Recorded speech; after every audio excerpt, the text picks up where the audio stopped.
Bono, good morning. Good morning, Brendan. How are you? And congratulations, you two became the first ever Irish recipients of the Ivors Academy Fellowship at the Ivor Novello Awards on Thursday night. It's one of the highest accolades accorded for songwriting. I think the first non-British band ever to get it. And I have to say, the four of you look thrilled. You all spoke, and you spoke as well very powerfully about Gaza and Israel. We'll come back to that. Can I ask you, though, about it? After 50 years, is the bit of affirmation still nice, yeah?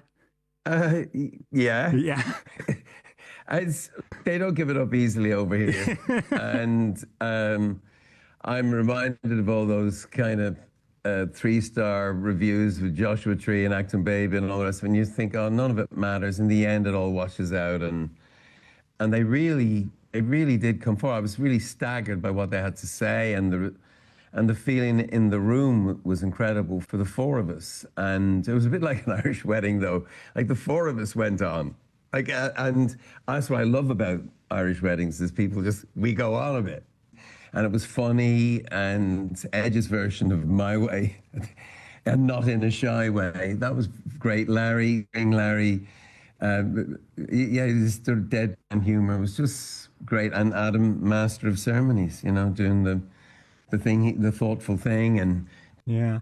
So do you take a moment like this? I wonder, do you ever take a moment to kind of reflect on it all and kind of go, hell yeah, I'm Bono, we're U2. We've written all these songs that have soundtracked people's lives, and, we did that. We don't really, if I'm honest, and it's probably unhealthy or something. And I think I might be the buzz wrecker in that regard. I don't know. It's just the way I'm wired. And writing Surrender, writing the memoir and doing the stage play of it, forced me to look back and think about our good fortune. And all in all, we've got through this with our joy intact and a sense of mischief and playfulness. And you took U2 songs off on your own over the last few years. So just to explain to people, you wrote the book. The book tour became a kind of a stage show, practically a musical. The stage show has been made into a movie for Apple TV, a terrific movie. But you say near the start of it that it feels transgressive being out there without Larry, Adam and the Edge. Your feelings in a minute, but how did they feel about you going off doing U2 songs without them?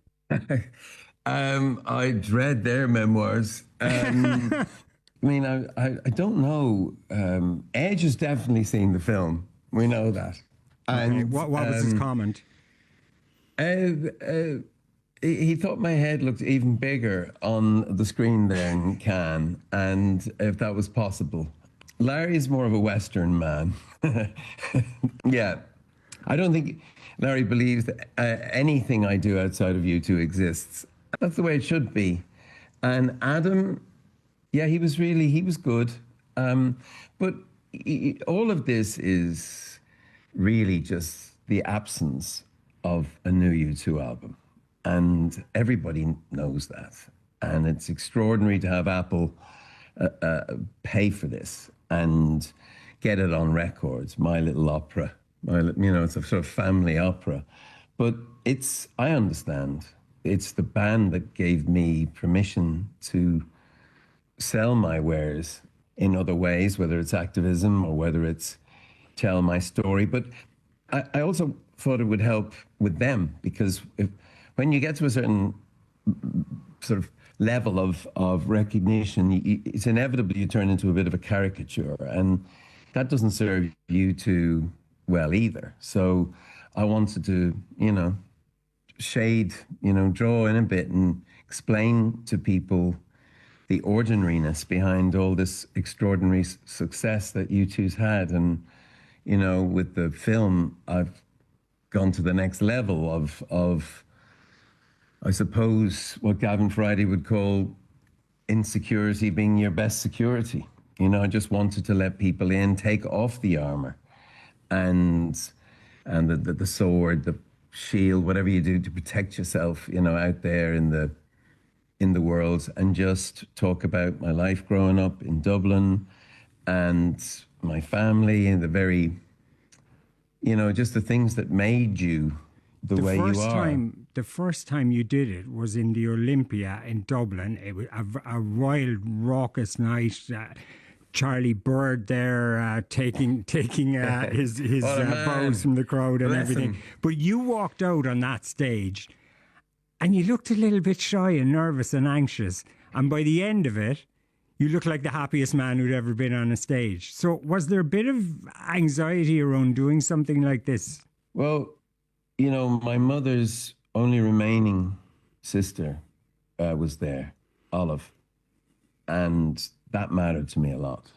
This was my, family soap in front of a family. It was a funny moment with my Auntie Olive. It was brilliant. We were having drinks, and only afterwards, and only in Ireland, would the Taoiseach of the country come up and say, do you want anything up the bar there? And I, for just taking the mickey, just said, yeah, I'll have a pint, and pretended like not, yes, Taoiseach, what are you asking this for? But so did my Auntie Olive. They said, yeah, gin and tonic, and went around the table. And he took the orders and went off. And I said, Olive, that's the Taoiseach. That's Leo Varadkar there. Oh, is that great? Will you remember all the orders? I said, I'll get somebody else to do it. I said, no, he won't. And he didn't. Okay. And then I was talking to him afterwards, and he was talking about his father. And he said, yeah, he got me thinking about my father, And we had a real conversation about family. And Martin turned up, President Higgins turned up. It was sort of, that's gigantic. That's pressure. Yeah. For me. And, just, I didn't want to blow it. I didn't want to screw up. It is, of course, some level of narcissism involved, in thinking people might be interested in your story. But that's what we do as artists. We use our story. That's what we paint. That's what we sing about. That's our life. That's at the canvas, So you mentioned fathers there, and if people aren't familiar with the material, the book Surrender was kind of about your dad, your mum, but lots more, right? The stage show was about your mum, yes, but more your dad and a little bit more. And now it's a film basically mainly about you and your dad. Did you figure out as you went along that the real story here, as you whittled it down, the thing you needed to work out was you and your dad? Yeah, it's sort of three fathers. My father, Bob, who I played every night just by turning my neck, and just a turn, and then I'd have his voice. And I always loved my father, of course, but I really learned to like him through stage play. I realized how funny he was and how I might have missed some of his humor in my teenage years. And then this other father, which is the one that I am now, and my fear of becoming a father, because I didn't think I was a very good son. And then, my faith, my Father in heaven, our Father who art in heaven. I'm still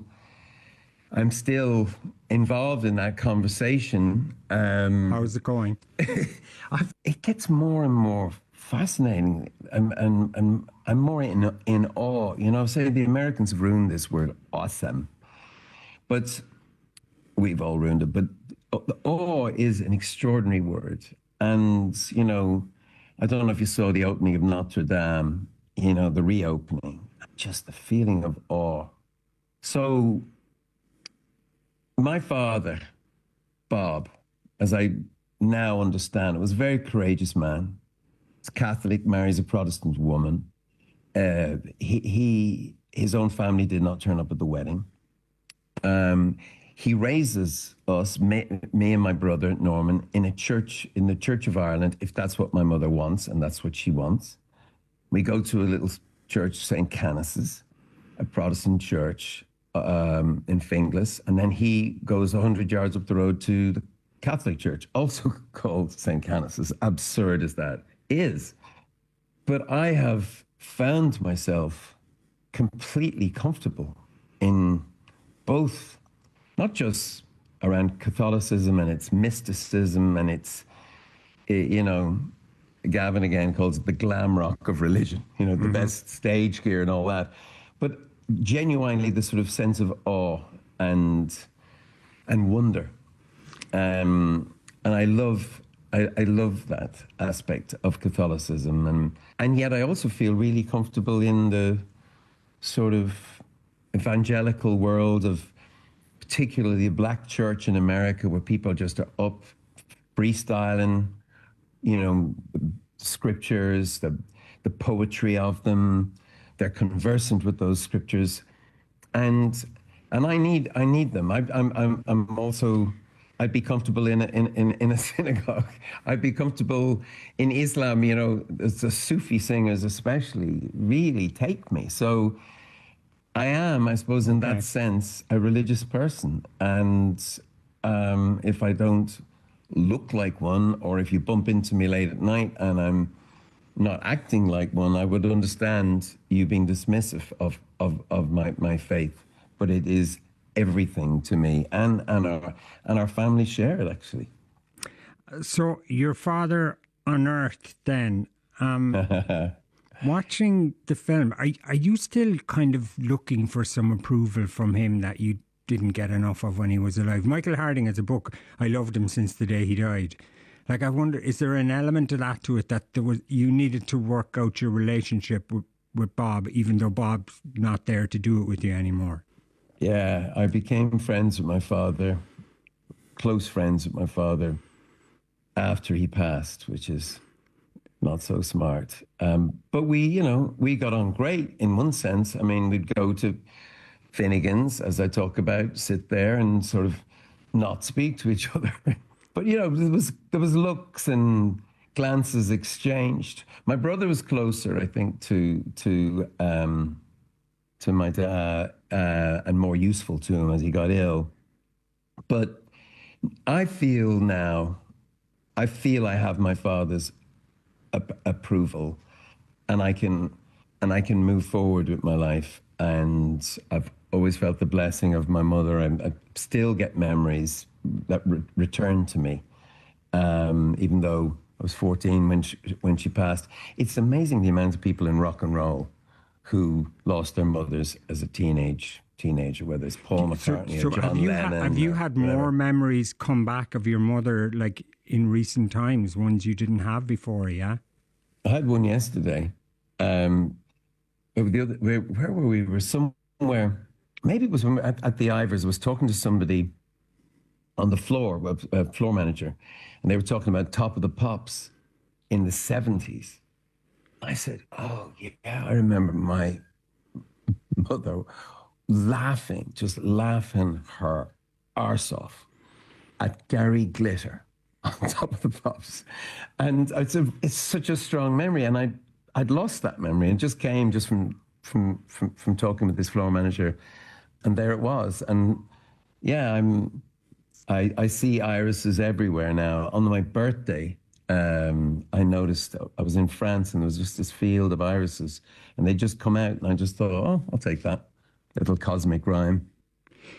The other thing that comes across about your dad is that you see his side of things more now, and maybe you needed to forgive him for something.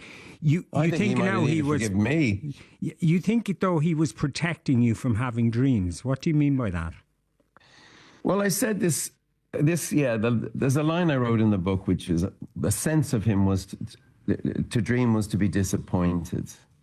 And if you think about Ireland in the 50s and 60s, my father was very clever. I know this from people who went to school with him, but he was taken out of school, got a good job in the civil service, loved the post office, which is where he worked, and loved the people around him, loved the camaraderie of it, had all these other dreams, but he just put them aside because he in Ireland at that time, it just was dangerous to have those kinds of dreams. People would leave Ireland to follow those dreams. We forget this.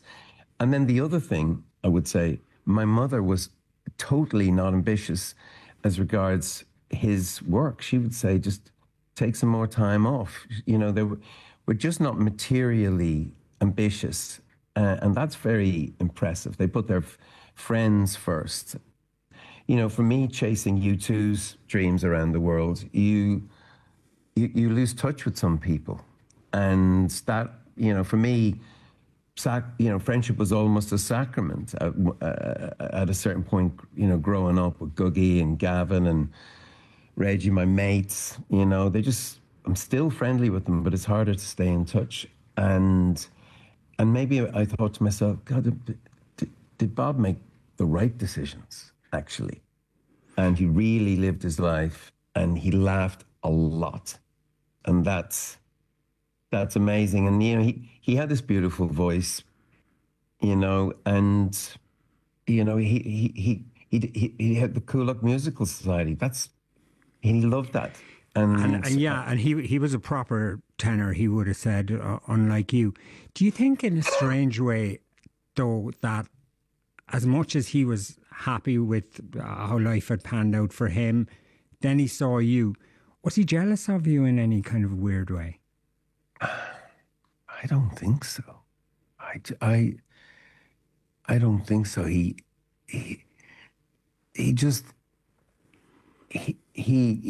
couldn't say how, wow, you've got to do all the things I wanted to do.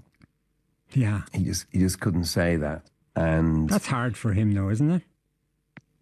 Maybe. And then, you know, he fell in love with another woman. So there's all that.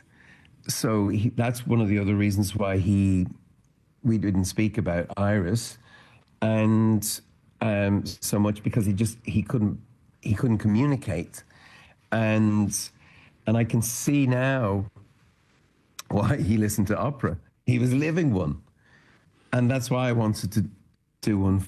You know, and that's what Stories of Surrender for me is. Just it's a little opera, sometimes a soapy one, but in other ways it's a real one. I think every family has a bit of an opera. I don't know any family that hasn't got this extraordinary story they're trying not to tell everyone. One thing that people will notice about this film, and there is not an insult buried in this, your voice is the best it's been in years, I would say. It's strong, it's sweet, it's soulful, it's totally in control. Well, thank you for saying that.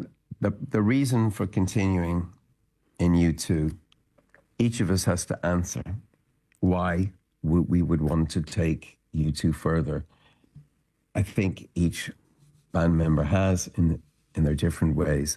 For me, it was the sense that my voice, that I was coming into my voice rather than looking back at it.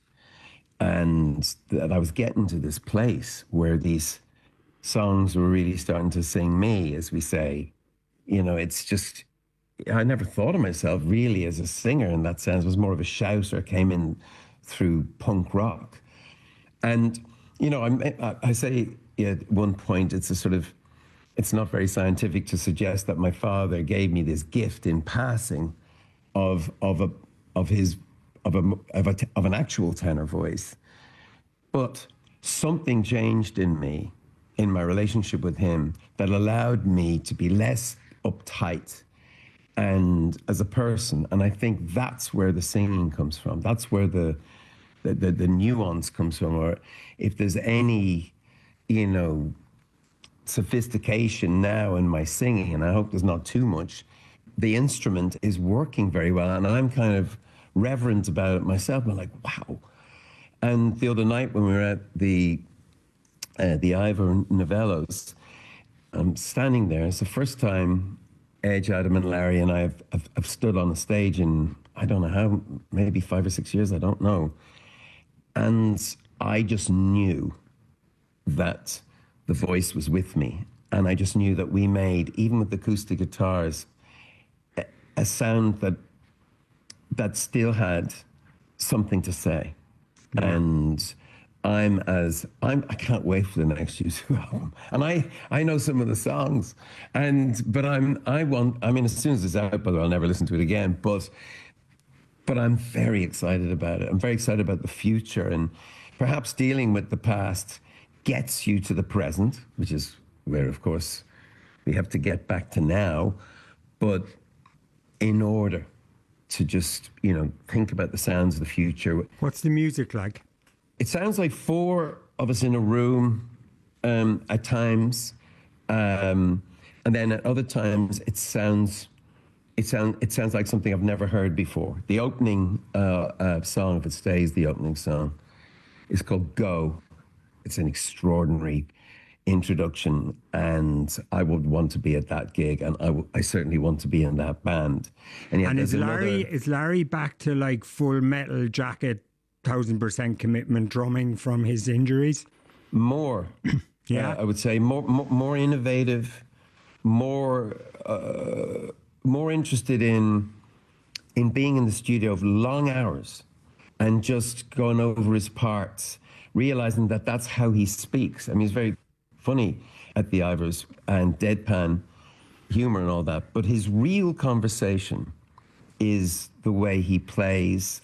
And I was saying, "Are you okay? I mean, are we okay here?" And he goes, "Yeah, I feel amazing." So Larry's the only one of you who's ever had to go to a U2 gig and watch it, which he did in the Sphere. And look, I know Bram was great and all that, but you're among your own now. Was it weird for the three of you? Was it weird for Larry not being there? Was that something he had to work through? Yeah. Yes. Like, it's his band, right? As he will continually remind anyone who walks past him in the street, I started U2. But he was very encouraging of Bram, very generous to Bram. And but yeah, that was a real challenge for us. I find even being on stage on my own, even with Jackknife Lee and those extraordinary musicians, Kate Ellis and Gemma Doherty, that was terrifying for me, because there's a gang thing about being in a band. Yeah. You walk out on stage. I mean, you walk out on stage. People say when four members of U2 walk out on stage that the hairs go up on the back of their neck. Even people who don't know the band that well, they've just come along as guests. They go, "What is that feeling?" And I sometimes explain to people, if I see them later, I say, that happens to us. It's the strangest thing. It's just, we walk out, something is going off. Chemistry, whatever it is. So was it different without Larry? Yeah. Yeah. It was hard for Larry to turn up and not be playing, but he did. He faced his fear with some grace. So when will we hear a new U2 album? Presumably it'll be 5 years when you've agonised over every little bit, yeah? And that's Edge you're talking about. So Edge, he's the sort of permutations and combinations man. And he's the Mother Teresa of lost mixes. So just as you'll be about to agree on something, say, but I found this other version. But what we want to do for at least some of this album, and why it might take, more than a week to come out, is we want to play some of it live. We've promised ourselves that since our first album. And wouldn't it be amazing if we could just play this live, and maybe even play it live first and then put out the album? Okay.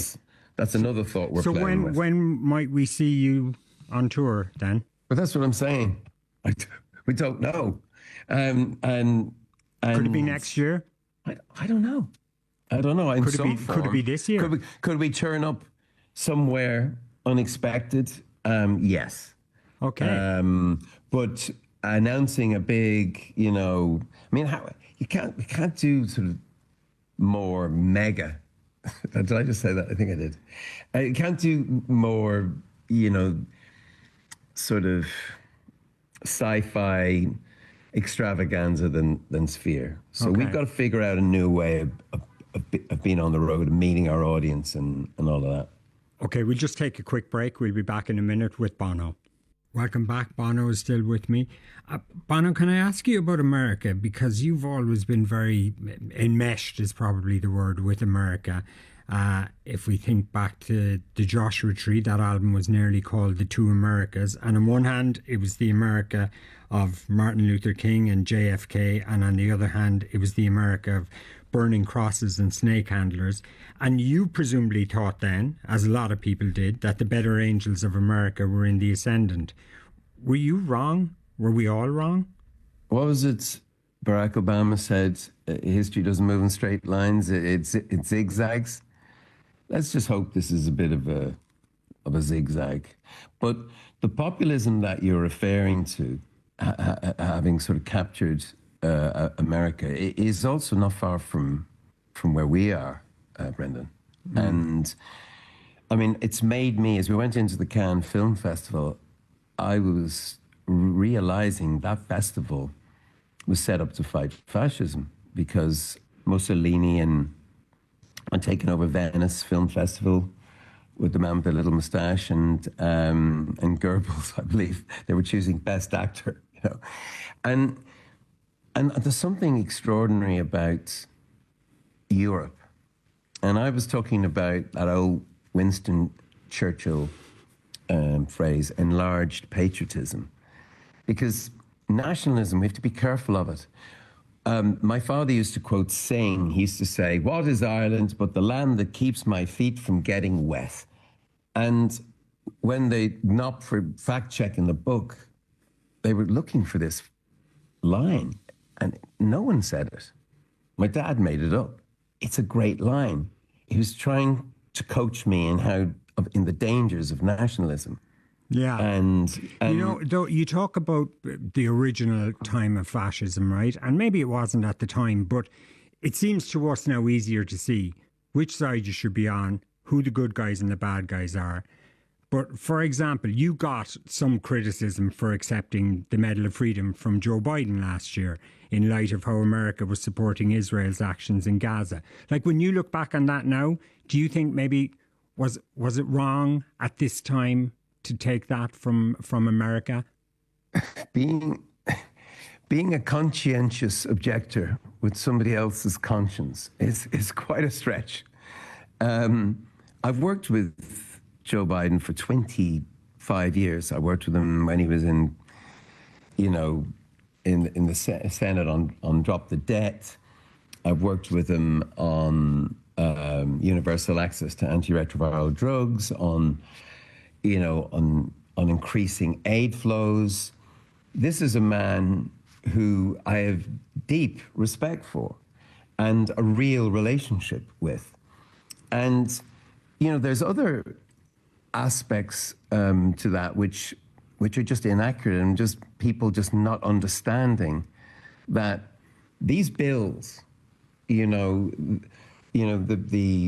supplies for Israel and their weapons, and we're bound up in Ukraine's defense. And in fact, there was attempts to decouple them, but Biden knew he wouldn't get it through Congress. He wouldn't get Ukraine through Congress. These are complex affairs, and I should be flattered, and I am grateful that people expect such a lot of me. But I've been doing this for 25 years, and anyone who thinks that I'm not, shocked and appalled by what's going on in Gaza and the children of Gaza, I just... Yeah, you spoke very movingly about children in the rubble of our revenge. Yeah, but it's such a strange, this competitive empathy, that's going around. I feel this wound more than you, and my emergency is more important than your emergency. And, outrage. When I was younger, I had a lot of rage, yes, and outrage in some respects was enough to write certain kind of a song.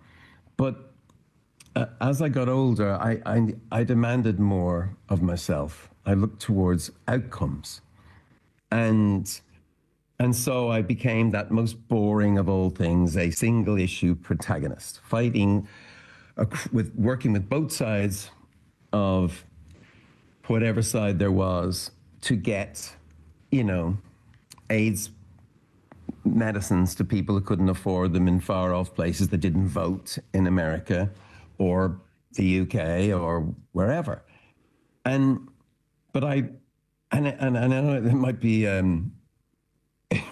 might be bewildering, but I was trying to not speak about stuff that I didn't really understand.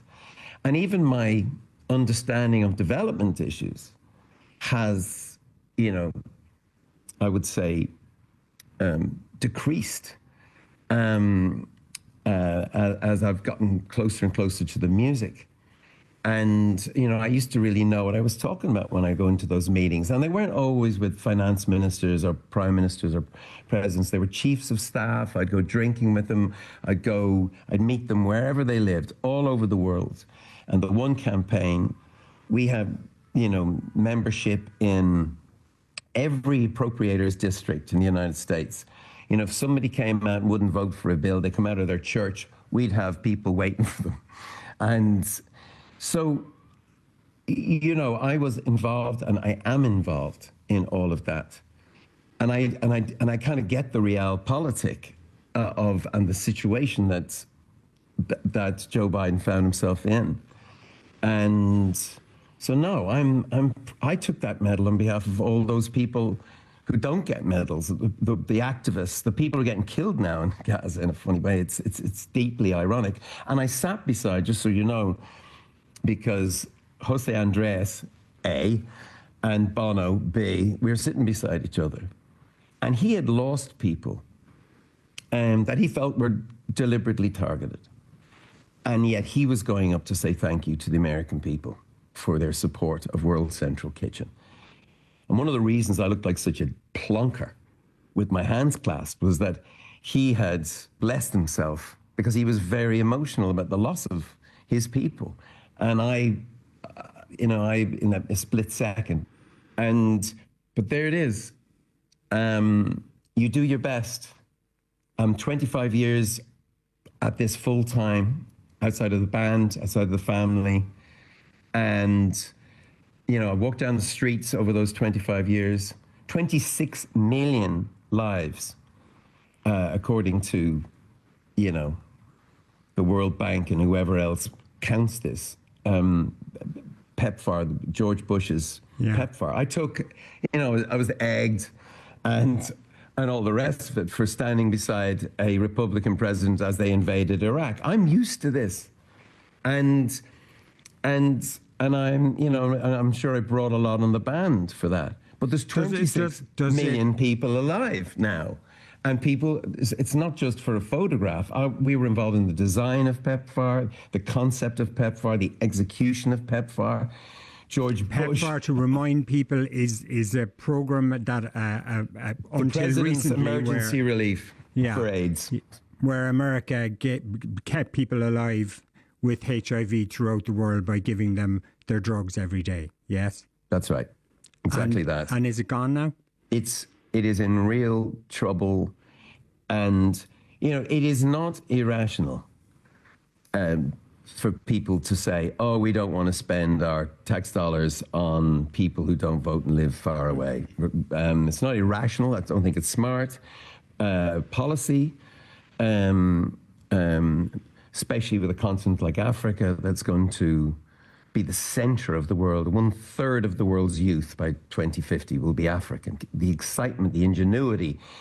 And America had this incredible relationship with that continent because George Bush started this thing, then Obama followed through on it. It was bipartisan. It's one of the most extraordinary pieces of foreign policy, described by the New York Times as the most extraordinary American foreign policy since the Marshall Plan. It's an enormous and extraordinary achievement. And the One campaign, though we hadn't called ourselves that in in 2002 and 2003. We were there for that. And, did I and Bob misunderstand? Geldof deserves credit too, because if he hadn't done Live Aid, I wouldn't have been anywhere in this conversation. Are you stepping back from activism more for good?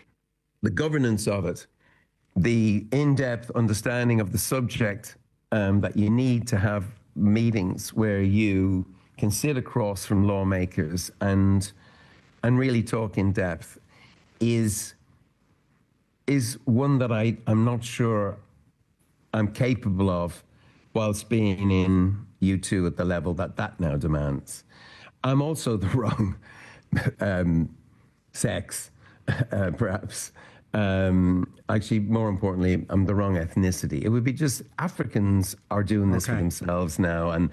And there's an extraordinary woman called Ndidi who has taken over the One campaign. And I'm backstage now. Bono, you turned 65 2 weeks ago.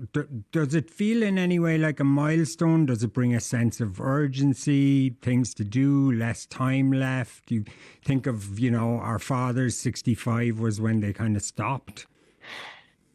Yeah.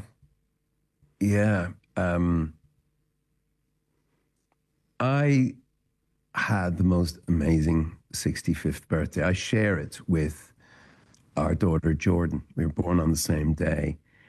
And we celebrated by going to Amsterdam to see Inhaler play to 12,000 people. That was just an extraordinary moment for our family. And age 65, I don't really think about it like that. We didn't do birthdays very much in our house. So we do now. Your concerns about being a good father were misplaced. Did the fatherhood work out for you? It did? I was right to ask those questions. And I'm sure I screwed up along the way. But the kids did really good. I sat down with all of them and said, when they got to a certain age, I just said, look, this is what happened to me. What's likely to happen to us is that we go through a really difficult period, kind of turbulent time, and you don't speak to me, I don't speak to you, we fall out, and then your 20s, we kind of get back together, and then you have your own kids and we become best friends again. Or we could skip that. And all of them went for skipping it. And we're very, very close family. And I feel so looked after by them. I really look up to them. And I look to them for advice sometimes. Evie was amazing going to Cannes. Dad, you have to bring it. And I'm like, bring what? And she said, you just have to be able to show up in those interviews and be on your best form. I'm like, but that's not what I do with U2. I go out on stage and I let the music kind of take me there. I have to arrive as if I'm there. Yes, she said. You have to step into it and do it. And she's got to be in it immediately. And I'm, one of the reasons I love talking to you or any of these kind of long form radio shows is because I'm not very succinct. I don't do full stops and commas very well. And I get uptight. And people can read that, especially on telly. They go, why is he looking so nervous? He's like, that guy, I wouldn't trust him. Look at him. But it's just, I know the camera, I know the angles, I know the lighting, I know too much. And back to the kids for a sec. With the kids, are the kids presumably all gone now? Does that Don't say that to their mother. Okay. Do not say that to their mother. Okay, with them semi-detached, does it bring a new relationship now for you and Ali, kind of back to where you started in a way? Is this a new phase for you? I have a sneaking suspicion that I used to be the fun one, and I am no longer that. And just the incoming phone calls she seems to get from all four of them, I'm like, why? Where? And I'm like, so she's become much more mischief. she's out now with our eldest. They laugh a lot. I mean, I think like kids when they grow up, they more torture their mother than their father. I got on great, but I think revenge is now. I'm just a little bit boring to them. I mean, I would say, I say to Eli, because he's in a band. He's in a high school band, for God's sake, and he's got that voice, like much more sophisticated than mine was at 25. And I say to him, Elijah, the great thing about advice is you don't have to take it. So he doesn't. He really doesn't. And there's a funny one on their last album. They have a song, I don't know if I should say this, but a song called All I Got Is You. So I said, Elijah, just, U2 has quite a well-known song called All I Want Is You. And then he goes, yeah. He said, yeah, I saw it at Sphere. I saw it twice. I said, do you think that's making it easy for people to sort of, make comparisons? He's like, don't care. Like, he really doesn't care. It's kind of amazing. He's just, and he loves you too, but he's just, it's amazing. It's an amazing thing. I mean, maybe, Eve had to go through some of that and take some knocks because she's my daughter. But, she can throw a few punches. He's just one of these people that he wouldn't notice the punch. He'd just duck it. He'd turn a punch into a handshake. He's just naturally gifted like that. Yeah, they're all great. John is maybe the oldest of the family, even though he's the youngest. He's the comedian, that's for sure. And it's a funny thing, isn't it? It's like I'm attracted to bands of four. Yeah. And yeah, I love hanging out with the kids and isn't it strange, they're in a band. They don't get paid very much. I'm like, how do you afford this? He goes, that's why I'm living at home. Do you think I want to live at home? I said, it's a pretty nice place, Elijah. He said, yeah, but all of us are living at home, and it's cramped in some cases, not mine. And I think, wow. So you're in the music business. You're playing to all these people. You've got an audience all over the world. And there's no real remuneration that I can see. And that's something that will have to be addressed, by the way, in the music business. And he goes, we do this because we love this. Just before we finish up, you talk in the show, in the film, about the dysfunction of wanting to be great at something. How you might not want to give up the emptiness that gave you everything, and how even for years, even when you were at home, you weren't home. Are you better at that now? Do you still sacrifice all to the dysfunction, or when you're home now, are you home? I am very clear about the most important thing in my life is my family. U2 is an extension of that, but it is not that. They're a different kind of family. I went in search of alternate families. Even the One campaign or Red, they're all bands, aren't they? Yeah. And you kind of, I ran away to join the circus, but the circus, the circus was just another family, and I'm grateful to them, so grateful to my mates. But no, Ali's at the center of my universe as long as she let me be. And yeah. Hey Bono, what would Bob, your dad, have said about this film? He just, well, I think we've enough Bono by now, he'd say. Have we really? I think we might have enough. Would you mind? And no more songs about your dead ma, your dead da, the north of Ireland, Africa. Just get over the tragedy, get into the comedy, would you? Give us all a break. I think that'd be okay. I think that'd be Bob's. Bono, thank you so much. The film is called Bono, Stories of Surrender. The book as well is out in paperback now, and if anyone wants to work out their relationship with their father, it's not a bad place to start.